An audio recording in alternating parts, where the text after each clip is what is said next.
everybody, happy Saturday, although I'm filming this on a different day, but happy Saturday. Hope you're having a really good weekend. Today's video is going to be a kind of milestone one for me and marks my over 6 months, it's just a little bit over now, of being here on YouTube. It's a super exciting video. I can't believe I've been on it and stuck to it. I missed a week out a couple of weeks ago, but other than that, I've stuck to the Saturdays. I've got a video out and I'm super proud of the fact that I've managed to keep up with it despite kind of like pandemic and homeschooling and all that kind of thing. There's been a lot going on, especially with our house move as well, but I managed to do it and I'm still here and I'm still going. So I thought I'd kind of go through my mini journey on YouTube and go through some honest statistics, which I think is a little bit important, especially if some of you are looking to start a channel. I'm also going to go through the equipment I use, how I edit, and kind of how things have been going for me personally. So to start off, thoughts and feelings wise, it's actually been quite fun. I've really enjoyed doing YouTube as a whole. I haven't found that there's been any kind of problems with it. I tend not to get very nasty comments. I've had a few weird ones that have directed me to a few naughty websites. I'm looking at you, sir. You're blocked. Other than that, I've had nothing bad. Obviously my comments get turned off most of the time because the children are in the video, so I know that's the thing that YouTube's trying to do to stop vulgar comments and things that shouldn't happen, which is amazing. So I usually have them turned off, but today they'll be turned on, so you'll be able to comment below today on this video. But thoughts and feelings wise, yes, it's been a bit of a roller coaster. It's been amazing to kind of look back on particular videos, especially during our move. Even our first video, like that one is like really weird. My hair's like so much longer because it's really short at the moment. That's why it's in these kind of Heidi braids. I just look different, I act different. I feel like I was super nervous in front of the camera, which does happen and still happens. But it's brilliant to look back and have kind of a catalogue of events that I can always kind of go through with on my own or share with the kids. Direction wise, obviously with the pandemic, it's meant that this channel has kind of been stunted in terms of where I personally thought or wanted it to go to. I try and make content that's interesting and unusual and kind of follows us as a family, but what I eventually would want is it to kind of follow us on our kind of adventures and travels. Not to say it hasn't followed us through like a very adventurous beginning.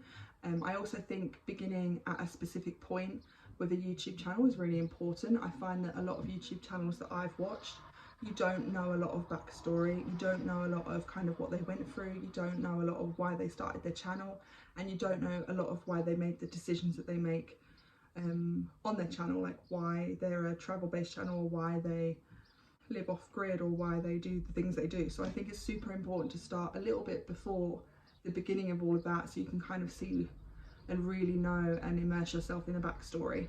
So my personal direction for this channel is obviously in my mind all the time. So when I make content, I'm very careful of what I share. I'm very careful of kind of what I put out there. It's not a mum channel, it's not a mummy channel, it's not like a mummy advice channel or a hack channel or a clean with me channel. Those channels have their own kind of space and purpose on the platform, but for me it's kind of an overall generalized family, not too kind of specific on each child particularly. It's more on what we do as a whole and how we move forward as a whole. So I'm glad I've kind of stuck with that, and hopefully we'll push through and keep doing that for you. I started off this channel in August of 2020. I had come to kind of a point where it was either do it or don't do it, and I've always thought about YouTube. If you've watched some of my previous videos, I kind of wanted to do makeup at one point and I tried to start, but I literally looked horrified whenever I watched back the footage. I hated it, so I deleted it all and never kind of went back to it. So obviously 2020 sparked off a lot of things for a lot of people. A lot of people started things, a lot of people stopped things. For me, I started this thing because I thought if I'm not going to do it now, I probably never will, and I'm really glad I did it. We all start off super nervous. We don't know exactly what we're doing.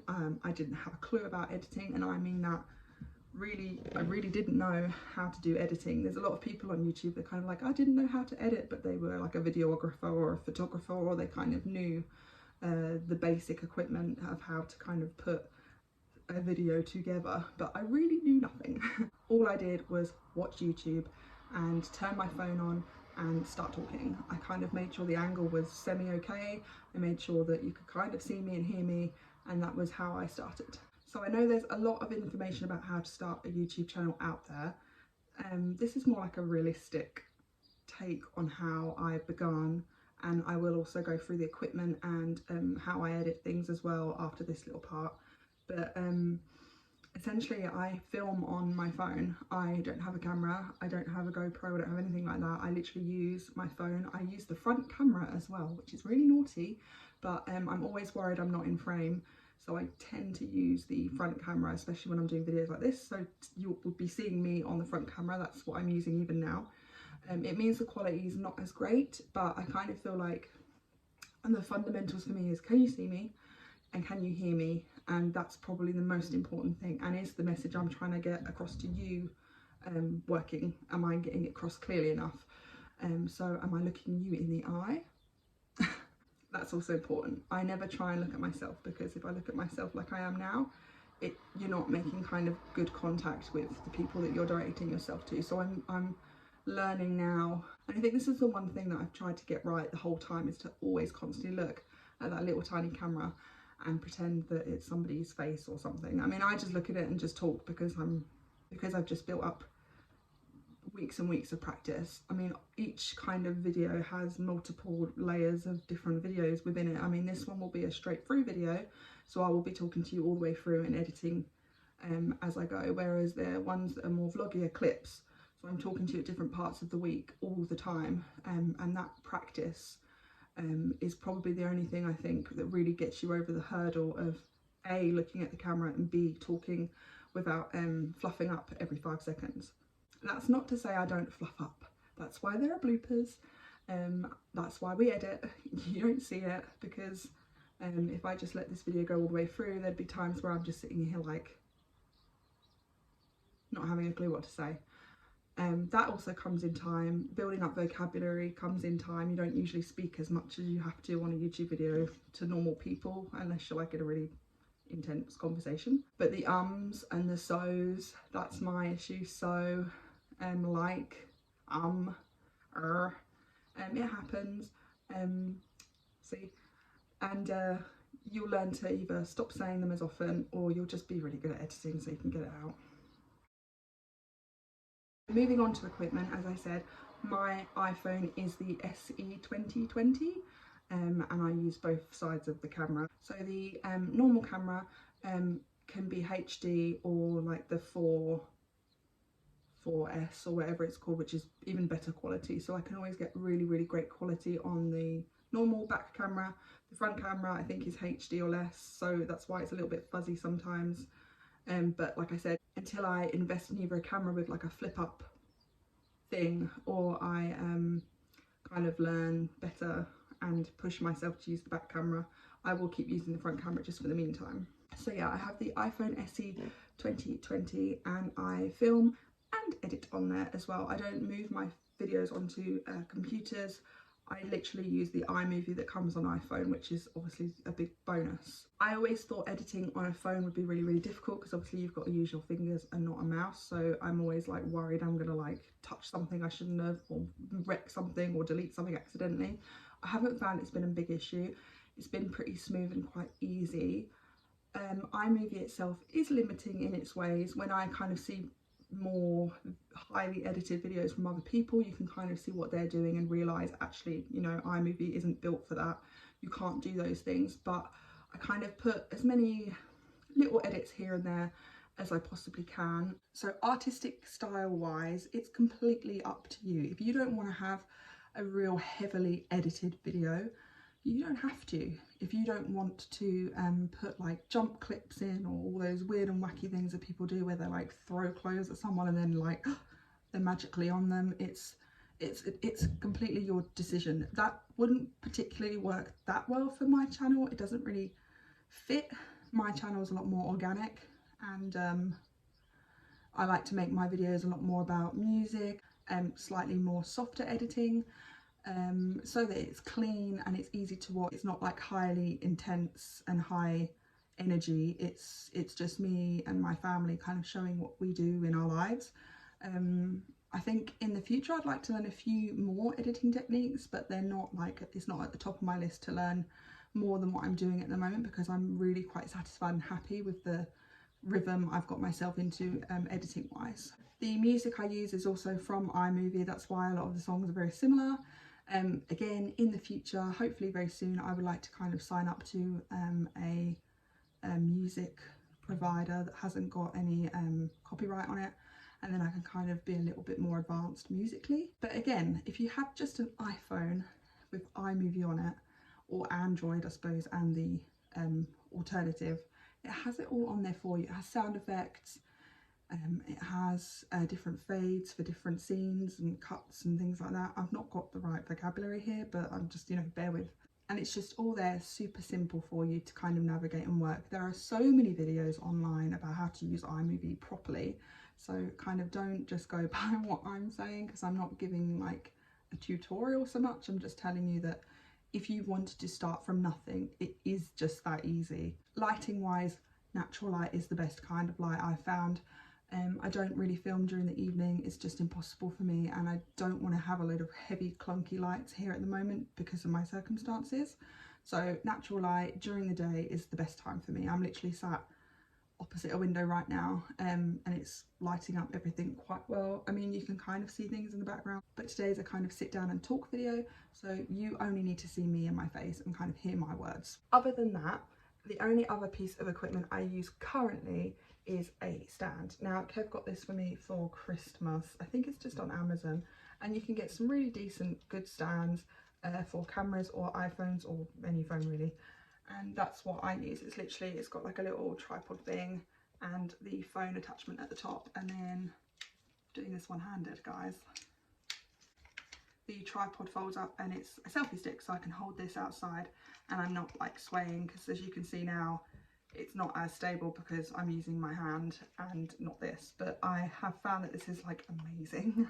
It's been a lifesaver in terms of being able to just set it up. It goes quite high. I've got it on low and short at the moment because you're literally on the windowsill and I'm talking to you, so I don't need it from a far away point or a taller angle because I'm not standing up, but it is really good. If I can find it, I will link it down below for you guys. So yeah, I literally just have my iPhone and the tripod that I just showed you, and I use iMovie, and that is it.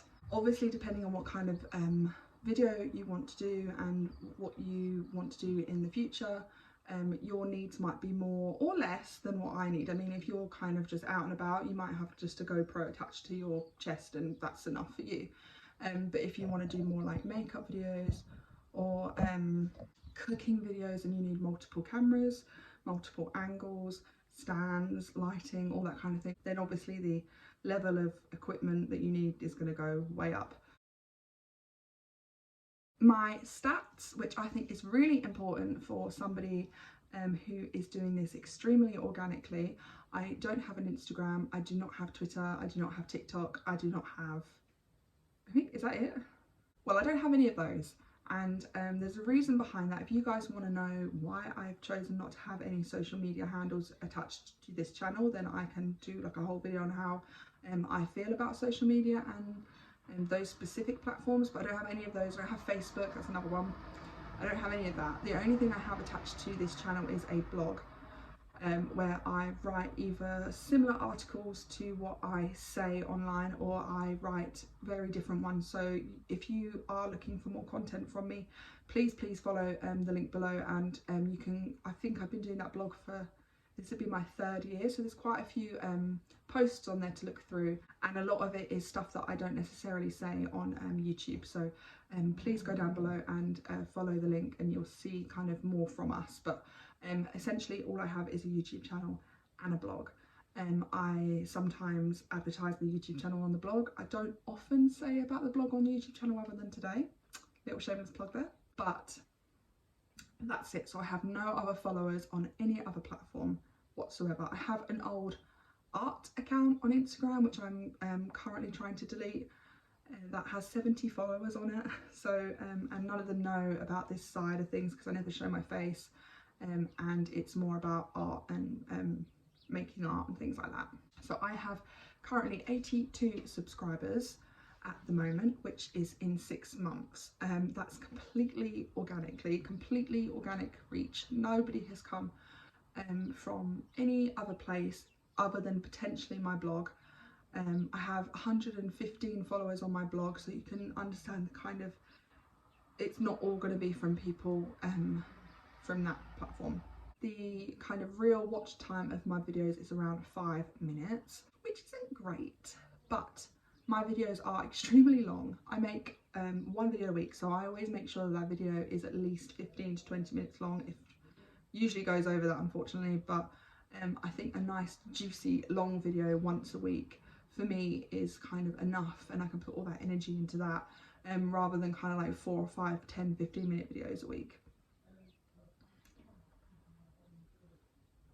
So I have 82 subscribers. I have about a 5-minute watch time per video, and I don't know how many watch minutes I've accumulated. For those of you thinking about making money on YouTube, because it is a benefit of making videos. Obviously, if you're putting all this work and effort into videos, it is nice to have the benefit of being paid for it if people like you. I make no money, obviously. I don't meet any of the criteria at this current stage to be able to be monetized, which is to have adverts on your channel, which then you get a very, very small percentage of.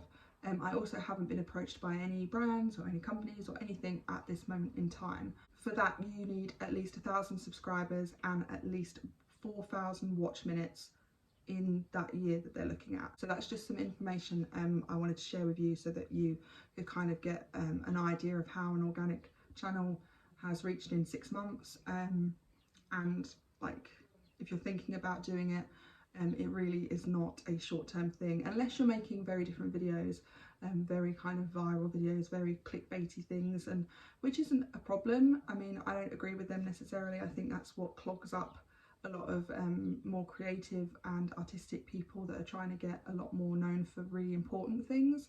But if you wanted to do that way, you'd probably get a lot more subscribers than what I have now. But it depends on what you're looking at. If you're not fussed about the numbers and you just want to make the videos just for personal use or passion, then eventually, hopefully, something would come out of it. I mean, that's how I'm kind of going about it. I'm passionate about what I do. I really want to kind of have a log of videos to look back on for me and my kids in the future.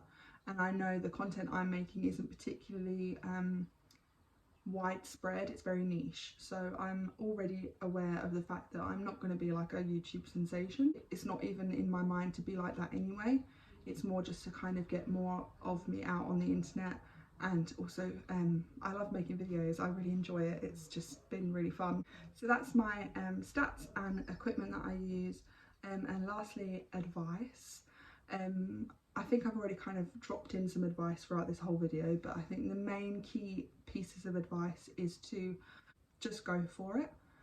I think that's one of the biggest pieces of advice. You're going to stutter, you're going to make loads of mistakes, you're going to look at yourself like I am right now in the camera, you're going to forget what you were talking about, you're going to edit sloppily, you're going to not know what you're doing, and you're going to have to press post and just get it out there. Everybody's first video sucks. Everybody's first 20 videos suck. Even the video now that I'm making probably sucks. In comparison to me in 5 years' time, it's not going to be great. And I'm aware of that. I'm kind of playing the slow and steady game of learn as you go.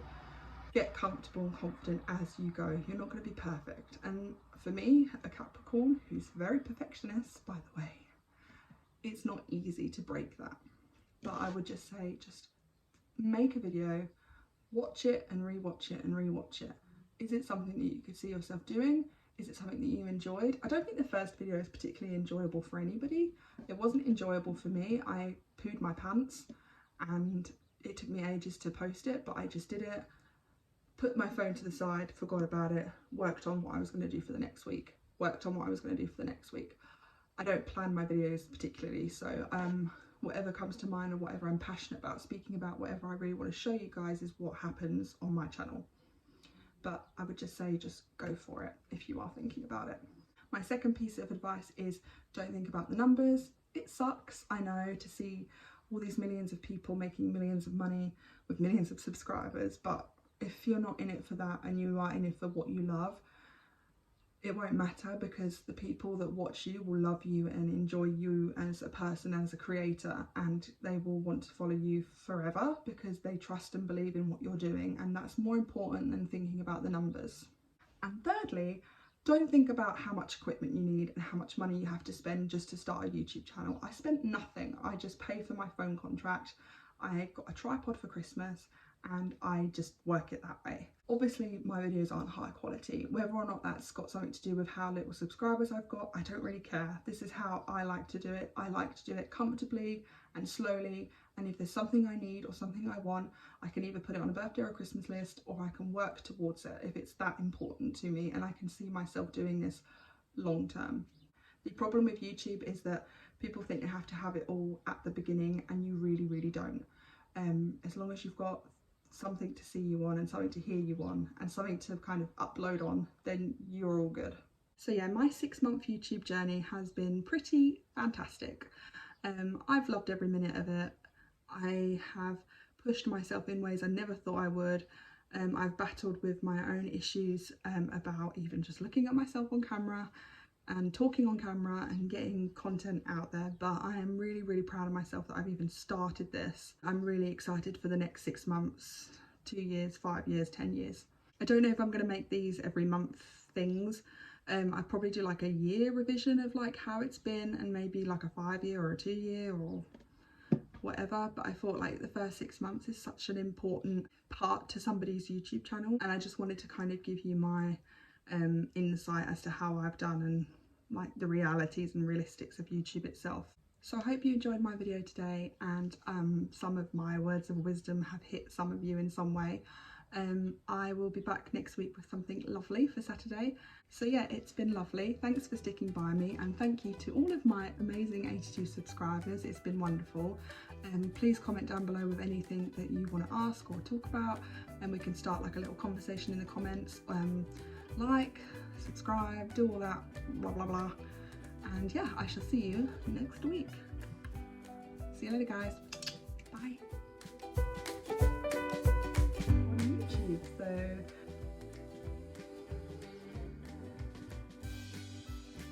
things have been going for me personally. Is that just you, Kev?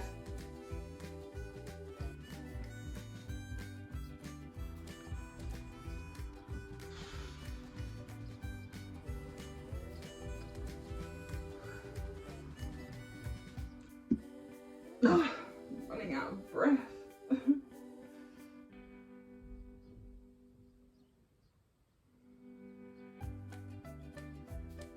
So uncomfortable.